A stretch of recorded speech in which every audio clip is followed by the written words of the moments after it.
All right, let's talk about backtesting. The holy grail, right? You've probably heard it a million times. Just backtest your strategy, and you'll be a profitable trader. I mean, it sounds perfect. You tweak some settings, press a button, and bam, you've got a strategy that never fails. In hindsight, but that's the catch, isn't it? In hindsight, everything looks flawless when you already know what's going to happen. The market seems like it's laid out on a silver platter, just waiting for you to pick off the winning trades. But here's the thing. Backtesting has a dark side, and it can lead you down a path you might not even realize you're on. So today, we're pulling back the curtain on backtesting and exposing its dirty secrets. Stick around, because the truth about backtesting isn't as pretty as you might think.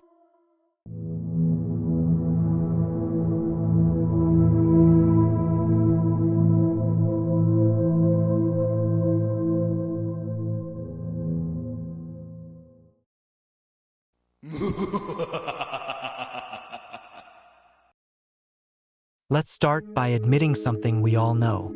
Backtesting makes you feel like a genius. You've got control. Every bit of price data is right in front of you, and you can scroll through it at your own pace. Play, pause, rewind, you've got the power. It's like you're the market whisperer. You've found the perfect entry points. You've avoided all the nasty reversals, the fake outs, and the bear traps. You've built a strategy that looks bulletproof. As long as you're looking at the past, you can get every little detail right just by pressing a few buttons and adjusting some parameters. But here's the question. What happens when that perfect system meets the real world? The reality is that markets change, and no amount of backtesting can prepare you for the uncertainty of the future. So, let's dive into the dark side of backtesting. First on the list is historical bias. You're working with data from the past, and sure, markets tend to follow certain patterns, but they're never exact replicas of what happened before. Markets evolve. They shift with changes in the global economy, monetary policy, or even geopolitical tensions. Your backtest doesn't account for these future changes.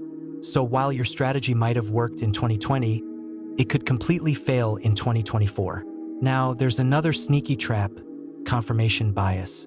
When you're backtesting, you already know what happened. You're not just testing your strategy, you're subconsciously looking for evidence that proves you're right. So you skip over the losing trades, or you say, nah, I wouldn't have entered there in real life. But would you really have avoided it? When you're in a live market, the pressure is on.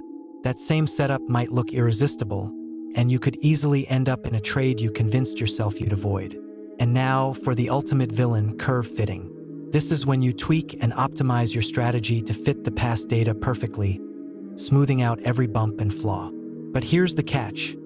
In the process, you create a system that's only designed to succeed in that specific historical environment. In the real world, markets won't play by the rules you've set. Any slight deviation from the conditions you've backtested for, and your strategy could crumble. Here's another dark side that doesn't get talked about enough: the emotional trap. Backtesting gives you this false sense of security. You're running these tests in an environment where there's no actual risk. You're not putting your money on the line, and there's no pressure. So, of course, it feels safe and easy. It's all about following the strategy, no second guessing, no fear.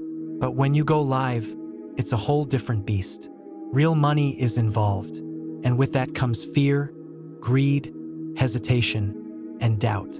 You might have backtested a strategy that looked solid on paper, but in the heat of the moment, you'll find yourself questioning every decision. A losing streak will shake your confidence, and suddenly all those backtested profits seem like an illusion. Backtesting can't prepare you for the mental game that live trading demands.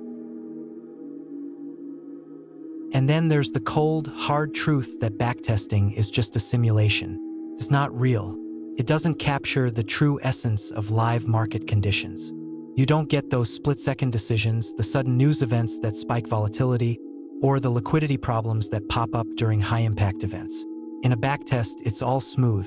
No slippage, no spreads widening, no unexpected interruptions. You're playing in an idealized world. And that's why it's so dangerous. It lulls you into a false sense of confidence, making you believe that your strategy is foolproof, when in reality, you haven't faced the market's chaos yet.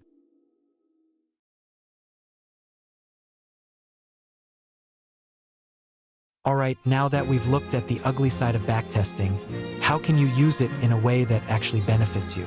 First up, understand that backtesting isn't just about checking if a strategy works. It's about practicing your craft. Think of it as your personal trading dojo.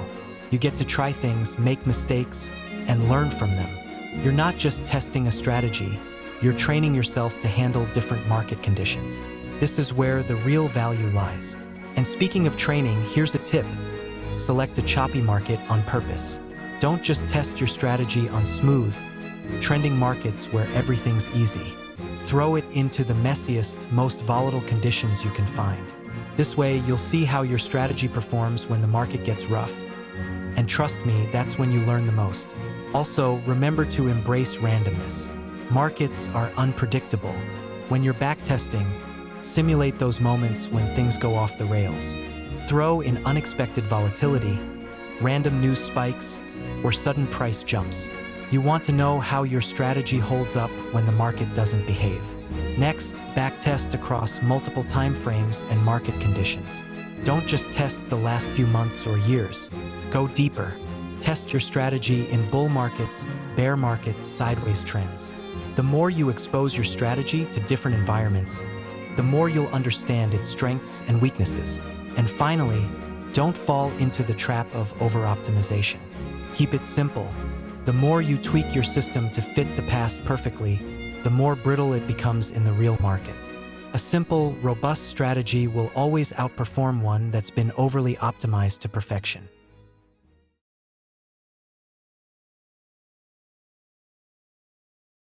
So yeah, backtesting. It's powerful, but it's got a dark side. It's easy to get lost in the perfect setups and flawless simulations. But remember, real trading isn't a backtest. It's unpredictable, emotional, and chaotic. But if you approach backtesting the right way, as a way to practice, to challenge yourself, and to prepare for the unexpected, it can be an invaluable tool. You just have to be aware of its limits and use it to sharpen your skills, not just chase past performance. And hey, if you enjoyed this video or found it helpful, don't forget to hit that like button and subscribe. I've got more trading insights and myth-busting videos coming, so stay tuned for that. Thanks for watching, and I'll see you in the next one.